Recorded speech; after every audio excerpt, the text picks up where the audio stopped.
about minus 40.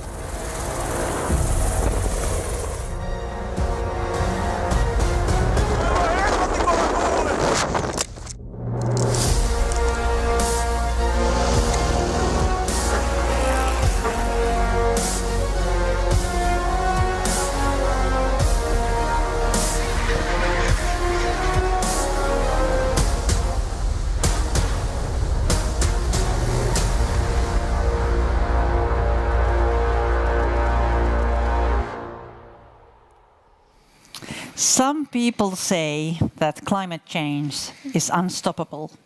Whether you agree or not, I can tell you that the man standing here next to me is unstoppable. He's a professional Finnish explorer and award-winning keynote speaker, Pata Degerman. Welcome. Thank you. And I understood most of these pictures, the shots were taken by you. Yes, I think so all you've of them. been there, you've done that. Mm-hmm. Pata has summited over 200 mountains in Antarctica, Greenland and the Himalayas, and into some of the world's most challenging environments. If climate change was a mountain, how would you describe it? Okay, would be most likely quite high and quite hard to get to. I think higher than the Mount Everest, but Mount Everest have been climbed also. So. I leave you alone here now, so okay. Please. Thank you, Unna. Good afternoon to all of you, and thank you for the invitation. Here a while ago, I was in Himalaya, and we were going to climb a mountain over there, and walked along a river towards the base camp. And sometimes our trail continued on the other side of the river, so we had to get over. And then we used these suspendable hanging bridges. And usually these bridges were quite low down and looked fairly good, but once we got to the bridge, they looked like this. And it looked a bit old, and we came to the left-hand side. So I asked one of the porters, he was a Sherpa, that how old is this bridge? And he looked at me and said that, Mr. Pata, not to worry, it's only 200 years old. And it definitely looked like 200 years old. So I asked him that, is he strong enough for us to walk over? And then he told him that, yes, no problem, that they have strengthened it last week, but didn't look like it. So I asked him, how did you strengthen it? And then he told me that they had attached to the handle all the way over completely new prayer flags. It's good that you believe in what you're doing. At least these guys believe in these prayer flags. But during the years, I found out that it's also good to believe in something else than only these prayer flags. For example, good planning, good communication, efficient teamwork, and hard, cold facts. As you heard from Unna, the last 28 years, I've been doing different kind of expeditions around the world, mostly in the polar areas. I've been up to Greenland, Spitsbergen, or the Arctic 47 times on different expeditions, then 7 times down to the Antarctic, to different jungles, mountain ranges, and deserted islands. 9 of these expeditions have been to areas where nobody's been before. And we have just seen some beautiful nature, interesting cultures, etc. But at the same time, even if nobody's been in these places, we have seen just horrible things. I took my daughter once to show her the world when she was 16 years old, and went around to different jungles and glaciers and so on. And so we came to Madagascar. And Madagascar is a really nice place, a nice jungle over there. And we walked along a place, or inside a place that was actually protected by WWF. And you have some endemic species over there, all kind of different animals and species, and really nice. But all of a sudden, when we walked around over there in the jungle just stopped, boom. And this should have actually been protected. So we wondered what was going to happen. Well, the thing is, it's really hard to protect these areas. You got to have some guards over there, but they don't have any guards over there. So you should maybe put a fence around it, but that's not going to work. So as long as we are buying this wood, these forests will just fall. And if this just keeps on going, in 2032, there will only be a small piece of jungle left in the northern part of Madagascar. Actually, the same thing is happening in Indonesia at the moment, in Borneo. I went to Kalimantan, also a protected area by the WWF, and our guide, he was actually working for them. And in the morning, all of a sudden, his brother comes along with a huge chainsaw on his shoulder like that. And so I asked him, where are you going? So he's going to cut down that tree over there. But I told him that, this is a protected area, you can't do it. I said, well, yeah, there's a lot of trees over here. Okay. And then he showed me his tree. It was a huge tree. So I asked him, how much did you get for this tree? How much money? He said he will get $13 per cubic meter. So when he cut this tree, he's going to live with his family for half a year. And when this is done, after about a month, he's going to take the next tree. And I understand them completely because they cannot Google anything. They don't have the computers over there. They cannot see the big picture. Most likely, I would also cut down trees over there if I would be a Dayak Indian like these guys. But the thing is that as long as we buy them, it will fall. The same is in Amazonas. I was with the chief of police from this area, and we were driving along the Amazonas over there. And there was a huge, just floating, this thing with a lot of trees in the Amazonas going by. From this area, you cannot do it. So I asked the police that whose trees are those? And he was proud to say that it's his trees. So it's quite corrupted, this thing over there. So you should actually cut Amazonas in half and say that, okay, put a toll station or something like that to get this to stop. Let's go to Palau. Palau is a small country next to the Philippines, east of the Philippines. Really nice area if you want to see corals. So usually when National Geographic or BBC wants to film the corals, they go to Palau. And it's warm waters over there and very, very colorful underneath the sea. And I went over there to kayak and to film and dive over there. And then I left this place, and just about half a year later, the water temperature rose about 2 degrees. And the same spot at this one looked like that. Everything just died. And this just happened really, really fast. It's a huge area. The same thing happens in the Maldives at the moment. I went over there to dive, and it had been quite colorful last time I was there. Now it looked like this. It's pretty much dead, and half of the Great Barrier Reef east of Australia is pretty much gone at the moment. So this is a big conflict, but the problem is that we cannot see. We see the sea. It's a nice blue sea, but out of sight, out of mind. Not that many people see what's going on underneath the sea. Every second breath you take today is coming from the sea. So the sea is producing quite a lot of oxygen. So we need to really get into this sea thing. But not all bad things happen. This is a flounder called the Baltic Sea Flounder, and it's a new species, actually. A friend of mine, a scientist, he found it, and it's actually a world record species. It evolved during a time span of 8,000 years, so very fast, actually. But the strange situation is that, let's say that we have a football field of jungle, all right? These areas, football field areas of jungles, are cut down, 23 of them, every minute. So I've been speaking about 5 minutes over here now. So about 125 to 130 of these areas are just gone. And this is going on 24/7. Boom, it's just cut down. And the problem with this is that species are disappearing. An average of 116 species per day are just disappearing from this planet because of this. Let's go up into the Arctic. The Arctic is melting, as you probably heard. And I took this picture right before Corona started. And I have a cabin in Greenland, East Greenland. I go there pretty often. And this place should be actually icy at the moment. There should be all covered with ice, but there is no ice left over there, or pieces of ice and icebergs.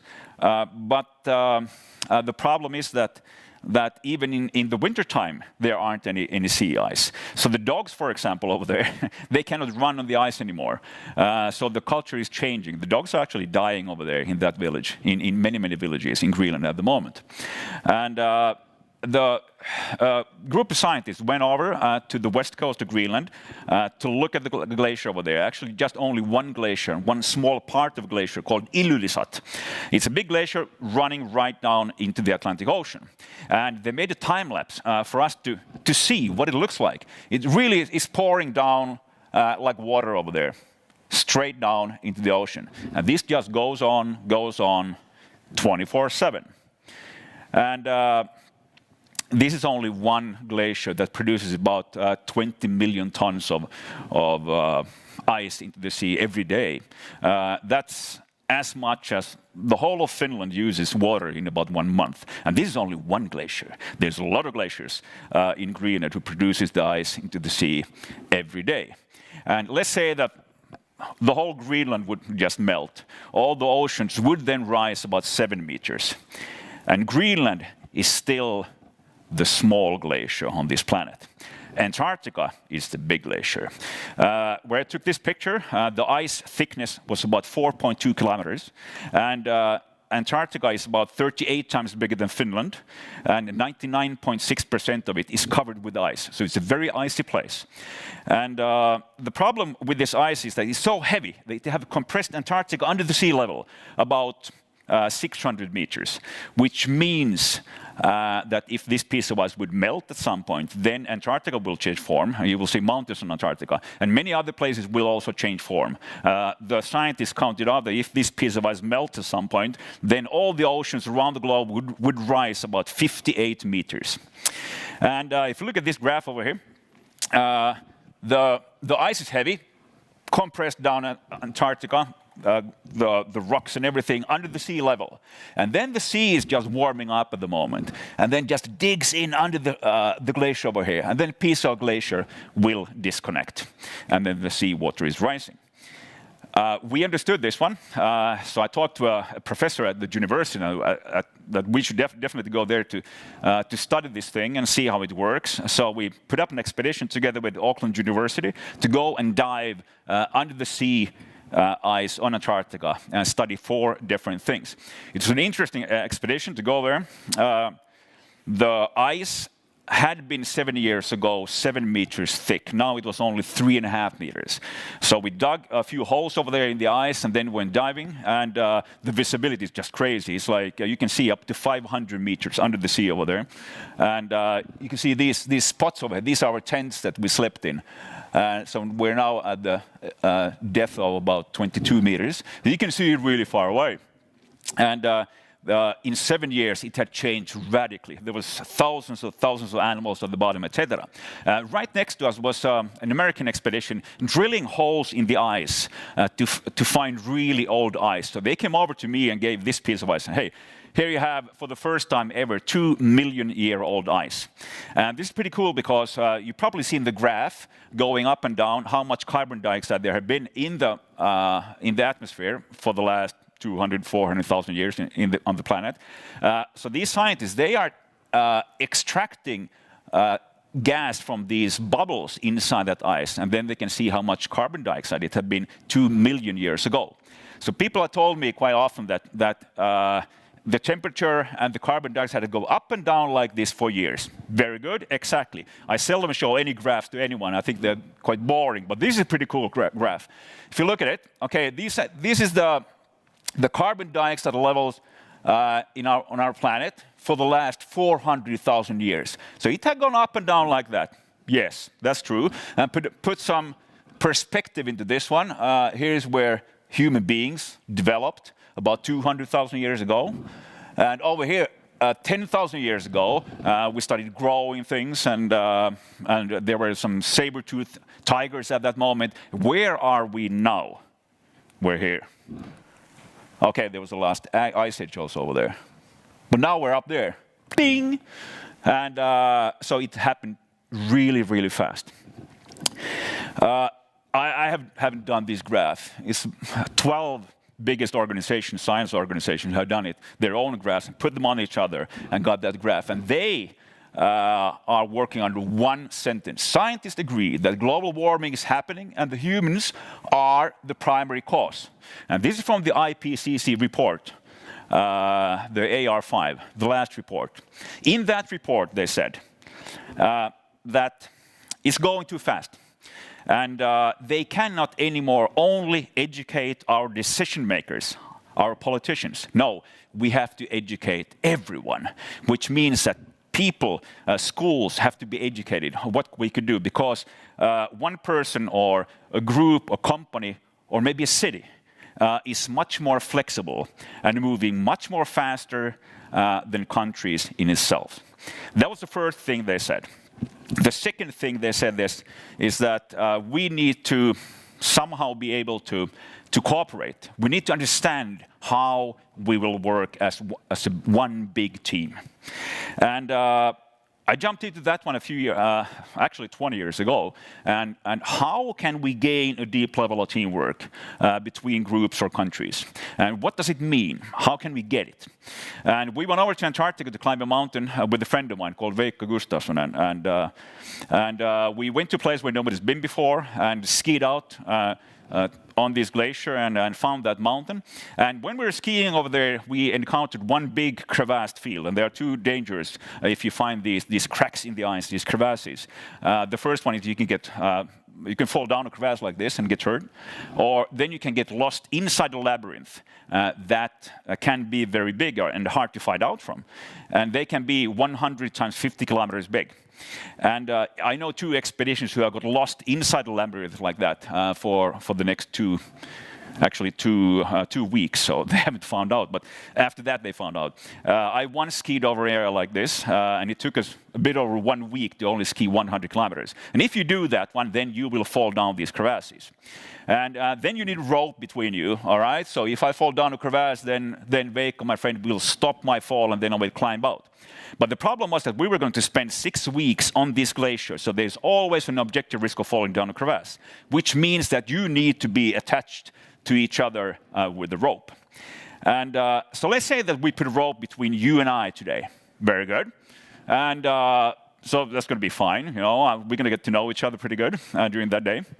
But the funny thing is that always when you go somewhere, I'm going to follow you. Let's say you go to the toilet, I'm going to be there in the toilet with you. And when you go home, I'm going to sit there in your living room. It's so fun. Hello, hello. And the next morning, I'm still sitting over there. So a couple of days is okay, but what if we do it for 6 weeks? At what time will there be a conflict? And that we understood with Veikko, that we need to know how we team up and how we work as a team. And we wondered who can help us with this one. And I turned things around a bit and thought that if we find a group that let's say that if their team doesn't perform as one big group, then something bad will happen. They will all die, and they will lose about 2 billion euros. So which organization could that be? Well, when you fly up in space, it takes about $2 billion actually to get that up there. And if the team of the astronauts over there doesn't perform as one, then something bad could happen. And that have happened. All have died over there. So one morning I called NASA and asked him, do they have anyone over there who teams up teams?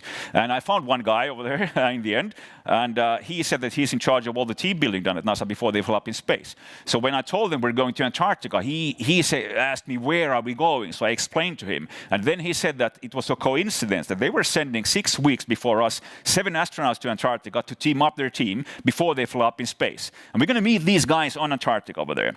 And then we settled, they are working, or actually they are benchmarking all kind of different organizations to learn from others' mistakes and good things. They hadn't been benchmarking a climbing expedition before, so they said that they could do it.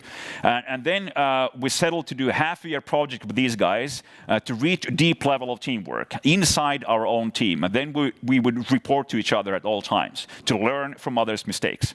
And it was interesting to see how they reach a deep level of teamwork. They are explaining the deep level like this, that let's say we have 5 guys and we put them together, and they are not teamed up, they're just put together, and then you start to work. You will win quite a lot of things out of that. But if crisis strikes, an outer crisis, for example, a corona crisis or climate change, or an inner crisis, for example, somebody falls sick or somebody dies, then this team that is not teamed up will explode at some point. They have tried it. Then you have a deep level of teamwork that can withstand all these crises, and because they found out that these are realities. We will have more coronas on this planet. The climate change is going on. Continuing, and then many of us just fall sick, and all of us will die at some point, which means that these are realities, and they need to understand how they still can control this thing. So we then sat down with this guy and he explained to me 27 things we will gain out of good teamwork. And I was convinced that it's much more easier for me to reach my goal if I do it together with somebody else. And then we went through the communication, how we communicate, then our target, where we wanted to go. We put 7 days on exactly where we wanted to go or wanted to be after that 6 months. And then we started training 27 things. And one of the main targets was to gain 100% trust in your team members. And I don't think we can find a really good teamwork or a deep level of teamwork without trust. So they are just going hand in hand. And where does the trust come from? The trust does not come from what you say. It comes from what you do. And there's a big, big difference. It doesn't help if we say that we need to trust each other now. All right, very good. No, it doesn't help because you can be lying or something like this. So what you do is that is the thing that you will gain trust. And then you will actually build that trust. This building phase takes about 6 months. And so it's at first you build it, and then you just keep it up after that. It's like an L that is flipped over. And if you don't maintain this trust, then you will lose it at some point, and then it's really hard to gain that level again. When you have that trust, then the doors starts to open. And you will find all kind of different new ideas. Why? Because if I trust somebody, I'm not afraid that he or she will be laughing at me if I tell them a completely crazy idea. So let's say I trust you, and then I produce one crazy idea, for example, this one. Okay, this is my good idea. Then somebody else can see it, and then all of a sudden, hey, let's take his or her idea and put it on mine. And then the third person comes and put her or his idea on these two ideas. So you can make these towers of ideas. And the tower idea is much more worth than one piece of idea that you cannot use. So when they found this one out, they started building these tower ideas. And finally, then they could actually reach the moon with using these tower ideas. This tower you cannot make yourself. You need a team. This tower you cannot do without good communication. And this tower you definitely cannot do without a complete trust in each other. Two things I learned from this team building. If you want to reach a deep level of teamwork, it does not come by itself. We have to make it. We have to decide now this team will be strong, or these companies or cities will work together to gain our goal. And it doesn't go overnight. No, it takes at least half a year just to get this team working on a high level. But then when you have it, the doors start to open. Our thing was to climb a mountain. We finally can. Okay, here's some other pictures from that process. We finally got up on that mountain, and it was really nice. We have been working on this project for 6 years, and pretty much had Antarctica in our head for day and night. And actually it was that mountain over there we climbed, and we named that mountain. Finally, Mount Sisu. So we can remember if something goes wrong at some point, we will just never give up. Sisu means, it's a cultural word in Finland. It means a white-knuckled, gritty determination that you just never give up. Doesn't matter what, you just never give up. And how we have now, during the last 28 years, usually used this same goal setting that NASA used and always reach our goals. But one main thing, if you want to reach the goal, is that each and every one of us in that project or in that team needs to understand why we're doing it. And climate change is a big and gray area, so we need to understand it more to be able to head first go into that thing. So we need information and to understand it. But then when you understand what is your motive, why you want to do it, and if you can connect your motive to our goal, and if everyone in our team can find out their own motive and connect it to our common goal, that is a group that will reach the goal at some point. We will go through that wall if it needs to. Now I'd like to wish you all the best in the future. And I think that at this moment, with this climate change going on, we need to put some Finnish sisu into it and just never give up. Thank you.